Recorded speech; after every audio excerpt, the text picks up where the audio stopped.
Alright, so here we are with Idyll 4, and it's a conversation between Battus and Corazon. There's a bit of back and forth between them, talking about a couple of things. So Corazon is taking care of somebody else's cattle, and there's a discussion about that, about where the owner is, and he's appears to be competing in the Olympics, and there's some banter about that, whether he's capable of succeeding out there.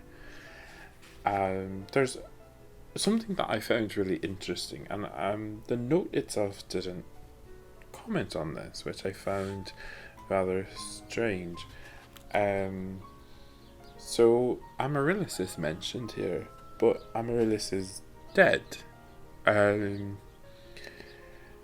So that's interesting. I don't know if Theocritus meant to use this to tie in the other Idylls and, kind of weave them together and, make it really feel like a cohesive piece. Having all these little Idylls come together within, the same region and time period. Anyway, in this one, she's dead already. So I don't know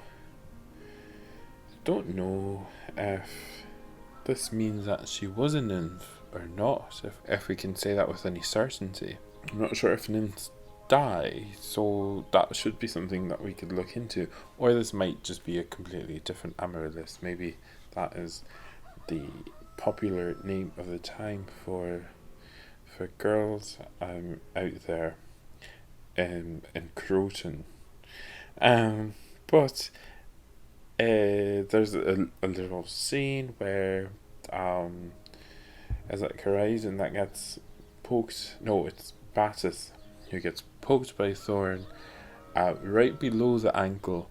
So there's, I think the note didn't mention it, but I just thought, ankle, some sort of piercing, immediately I think of Achilles, and I don't think I would be wrong to go in that direction.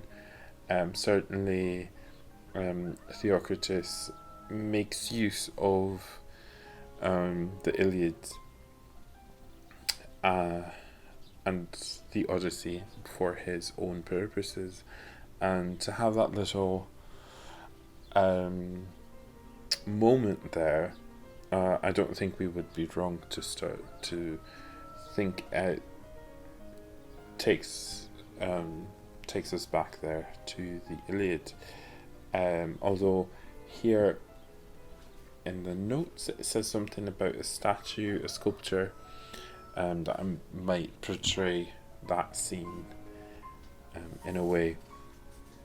And that could be something to look into as well. And then what caught my attention here is that, again, we end an idyll with talking about just kind of brazen sexuality. So in Idyll 1, right, we have the warning. In Idyll 1, we have the warning with the goats, like, be careful. Here, this is a billy goat will be up and after you. In Idyll 2, the warning is within the lover. He warns her that he is wanted, right? He's wanted by so many women. There's a bit of a warning there. And I'm not sure if in Idyll 3 there's something. I think I kind of remember. Definitely not at the end.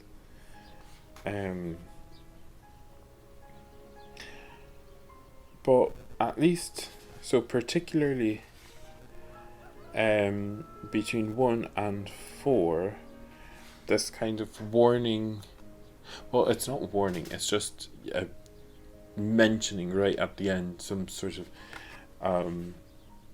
very brazen sexuality. And so in this one, it's actually seen as a positive because it's seems to be an older man with a younger female, and Bassus' reply says good for him, and that apparently he gives competition to satyrs and Pan. That would mean in terms of being promiscuous, I would imagine.